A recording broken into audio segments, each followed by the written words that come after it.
I'm Kate and welcome back to another video on my YouTube channel. Before this video gets started, I want to thank you guys for all the support on my last video and on my channel recently, even though I just started. Okay, without further ado, let's get into this video.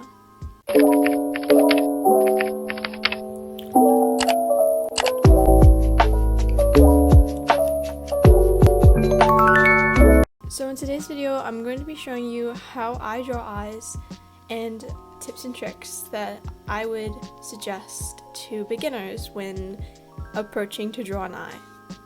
So first of all, if you're an artist and you don't already know this, Pinterest is going to be your best friend for references. And a good way to grow as an artist is to be referencing actual people. So what I suggest is going on Pinterest, searching up eyes, and finding a real life eye reference and screenshotting it and taking it into whatever you're using, either Ibis Paint. For me, I'm using Procreate. So the eyeball is, hence the name, a ball.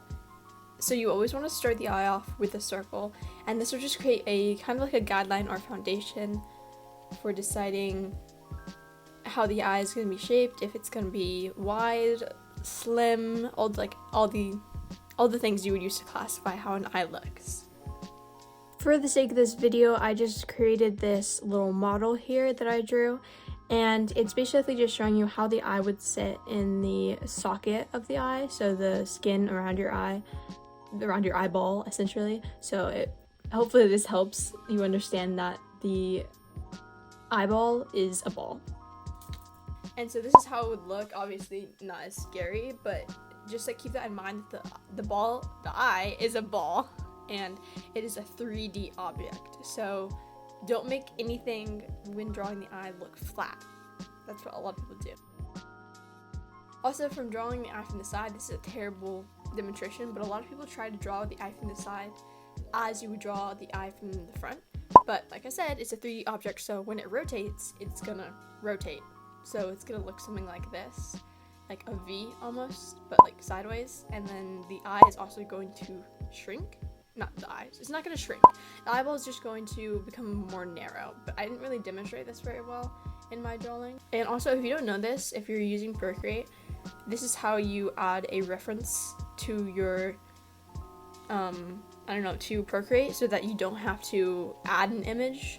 So you can just import an image and then import your reference picture. For me, it's the one that I got from Pinterest. So like I said, I'm going to start off this eye with a circle. I don't really know how to explain to you how I draw eyes. I'm gonna try to walk you through it with me, but I'm not really sure how. So first, you want to kind of create the shape of how the eye looks from the reference. And this might be a little difficult, considering you don't know how to draw eyes.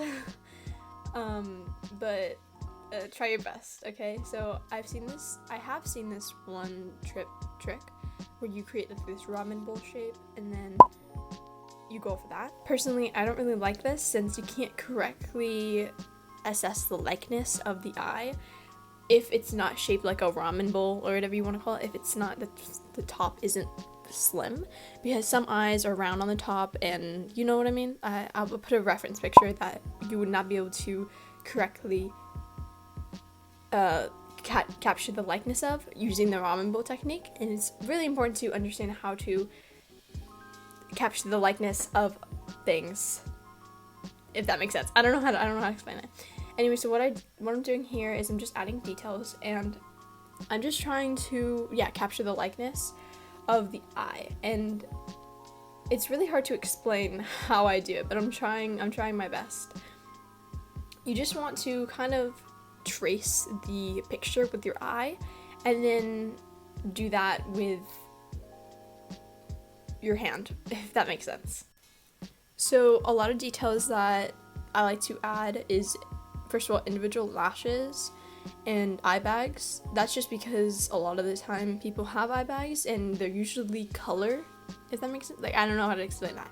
When you render it, then you can add the eye bags, but if you're not rendering it or if you're doing it traditionally, then I always add eye bags. And it just kind of helps capture the likeness and similarities of how this eye looks. Like, for example, this eye looks very tired, in my opinion. Also, if you're doing this digitally, liquify will be your best friend, okay? So do not be afraid to use liquify, and if you're doing it traditionally, then I'm sorry. How does it feel to be broke? Okay, so now I'm going back to Pinterest and I'm finding an eye that's different than the other one because I want variety. I want to have different eyes to capture the likeness of. But this one, the one that I picked, is a monolid. Those seem to be harder in my opinion because they have less creases, and so that means they have less details. And usually for me, I like to add a lot of details, like line wise, so like under eye bags, eyelids, things like that. So they're harder for me, but I've tried them. Okay, just try different types of eyes and see which ones are your favorite to like draw.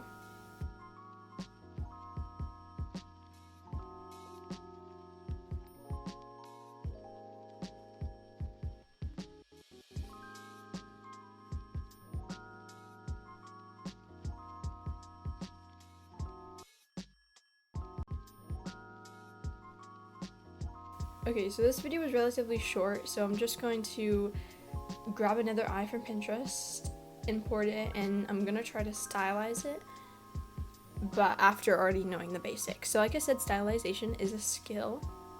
Learning to stylize anything is a skill. So I was trying to make this extra stylized. I don't really know.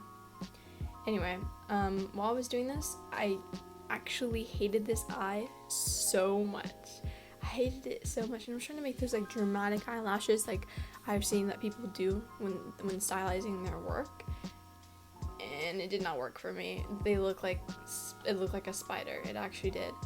But this just goes to show that it's a skill. So even though you have the foundation, you need to build on it in learning how to stylize it in your style. And I don't really have a style that's stylized like that. But anyway, I hope you guys enjoyed this video and I hope this helped. I tried my best explaining things, so hopefully that helped. Anyway, thank you for watching and I'll see you in the next video. Bye!